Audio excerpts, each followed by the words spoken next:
अरे दोस्तों, क्या आप जानते हैं कि ज़बूर को मानने वाली कौम कहाँ पे है? तौरात के मानने वालों को यहूदी कहते हैं, इंजील के मानने वालों को ईसाई कहते हैं और कुरान मजीद के मानने वालों को मुसलमान कहते हैं। लेकिन सवाल ये पैदा होता है कि ज़बूर के मानने वाले लोगों को क्या कहा जाता है और क्या ये लोग इस वक्त इस दुनिया में मौजूद हैं? अगर मौजूद हैं तो कहाँ पे हैं? ये तो हम सब जानते हैं कि अल्लाह तबारक व तआला ने 4 आसमानी किताबें मुख्तलिफ़ औक़ात के अंदर अपने पैगंबरों पर नाजिल फरमाईं। तरतीब के लिहाज से सबसे पहले तौरात, उसके बाद ज़बूर, फिर इंजील और उसके बाद कुरान मजीद हैं। लेकिन तारीख़ इस्लाम के अंदर आपको कहीं भी ज़बूर का ज़िक्र, उसकी तहरीर या उसकी तफसीलात जानने को नहीं मिलेंगी। ऐसा क्यों है? क्यों इस इस्लामी किताब के बारे में कोई ज़िक्र नहीं मिलता और क्यों इसके बारे में कोई तफसील नहीं मिलती? जैसे तौरात, इंजील और कुरान पाक के बारे में तफसील या ज़िक्र मिलता है। क्या ये किताब अब भी अपनी असली हालत में मौजूद है और इस किताब में क्या क्या लिखा है या फिर इसमें क्या क्या मौजूद है? आज की इस वीडियो में हम इन तमाम सवालों के जवाब जानने की कोशिश करेंगे।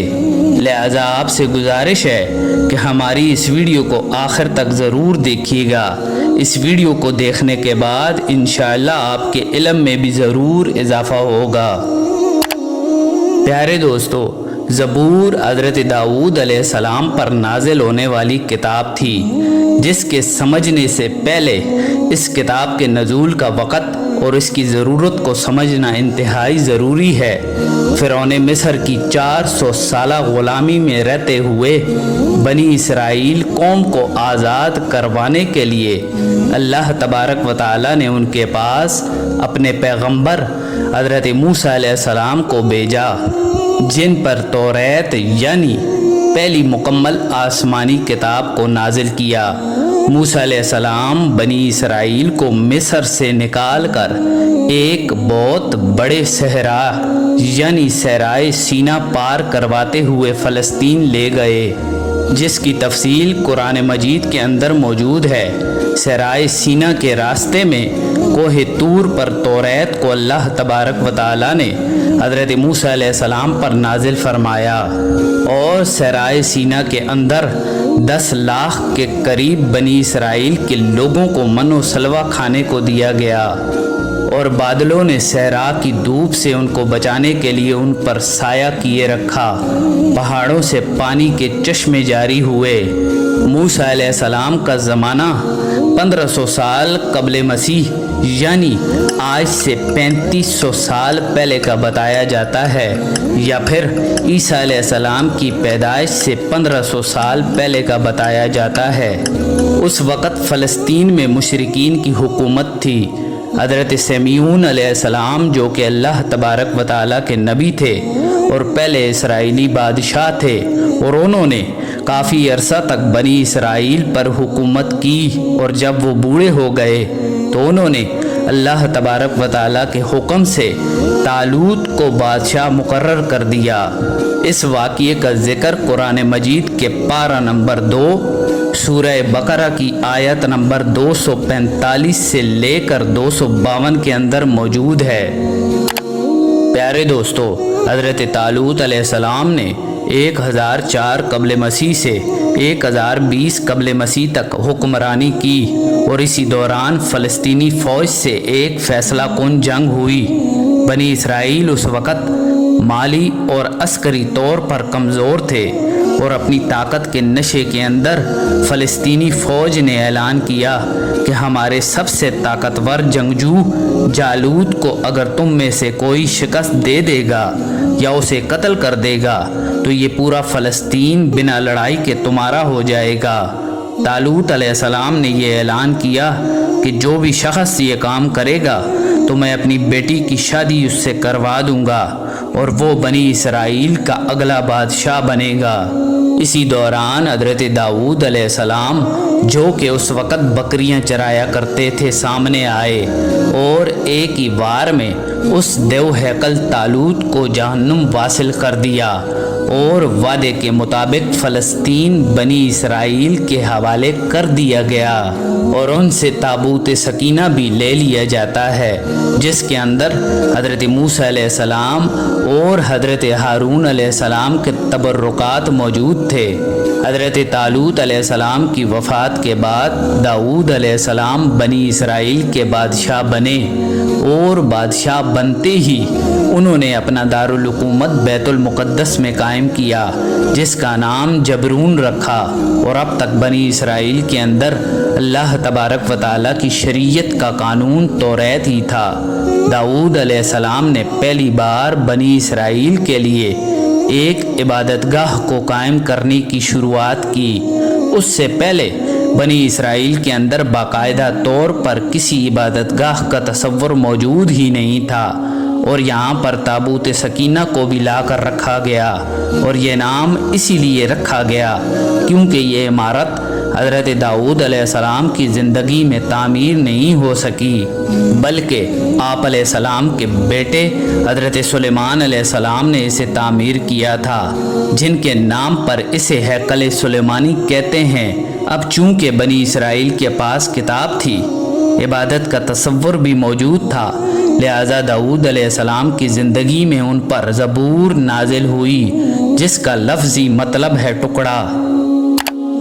प्यारे दोस्तों, अब यहाँ पर समझने की बात यह है कि ज़बूर कुछ शरीयत की किताब नहीं है, बल्कि अल्लाह तबारक व तआला की तारीफ़ और हम्द व सना से भरी हुई किताब है, क्योंकि अल्लाह तबारक व तआला ने हज़रत दाऊद अलैहिस्सलाम को लोहे को पिघलाने की ताकत और इंतहाई खूबसूरत आवाज़ अता फरमाई थी और ज़बूर की पूरी किताब भी अल्लाह तबारक व तआला की तारीफ़ और हम्द व सना से भरी हुई है। ज़बूर के अंदर ज़िंदगी गुजारने के कोई अहकामात मौजूद नहीं हैं, न उसमें किस्से कहानियाँ हैं, न कोई तारीख़ी पेशनगोइयाँ, इखलाकियात, ऐसी कोई भी चीज़ उसके अंदर मौजूद नहीं है।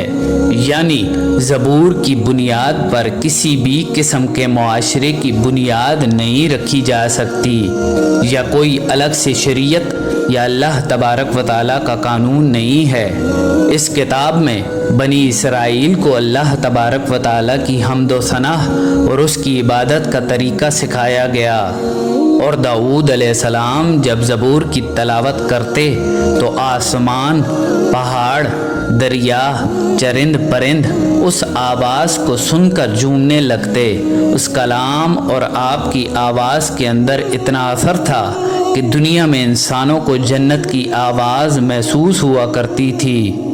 हज़रत दाऊद अलैहिस्सलाम की वफ़ात के बाद ये आवाज़ तो बाकी न रही, मगर ये कलाम बनी इसराइल हैकल सुलेमानी के अंदर अल्लाह तबारक व तआला की बड़ाई को बयान करने के लिए पहले भी पढ़ा करते थे और आज भी पढ़ते हैं, जो कि हज़ारों सालों से नस्ल दर नस्ल मुंतकिल होते हुए अपनी असल हालत में मुकम्मल तौर पर नामहफूज है और ना इसके अंदर वो चीज़ें मौजूद हैं जो कि हज़रत दाऊद अलैहिस्सलाम पर अल्लाह तबारक व तआला ने नाजिल फरमाई थी। प्यारे दोस्तों, हज़रत मूसा अलैहिस्सलाम पर नाजिल होने वाली तौरात से पहले के सहीफ़े तौरात और ज़बूर को ऐदनामा कदीम के नाम से जाना जाता है, जबकि इंजील के तमाम नुस्खों और रसूलों के अहमाल, हवारियों के खतूत और मकाशा जिनके अंदर वो शामिल हैं, उनको ऐदनामा जदीद के नाम से जाना जाता है। और ज़बूर की कुछ आयात का तर्जुमा भी मैं आपको बताता चलूँ ताकि आपको बेहतर तौर पर पूरी किताब का मकसद समझ में आ जाए। खुदा वंदे कुद्दूस मेरा मालिक है, मुझे किसी चीज़ की कमी नहीं होगी। वो मुझे हरी भरी चरागाहों के अंदर बिठाता है और मुझे सुकून के चश्मों के पास लेकर जाता है और मेरी जान को ज़िंदा रखता है। وہ مجھے اپنے نام کی خاطر سچ کی راہوں پر لے کر جاتا ہے۔ چاہے موت کی کسی وادی سے میرا گزر ہو تو بھی میں کسی بلا سے نہیں ڈروں گا، کیونکہ تو میرے ساتھ ہے۔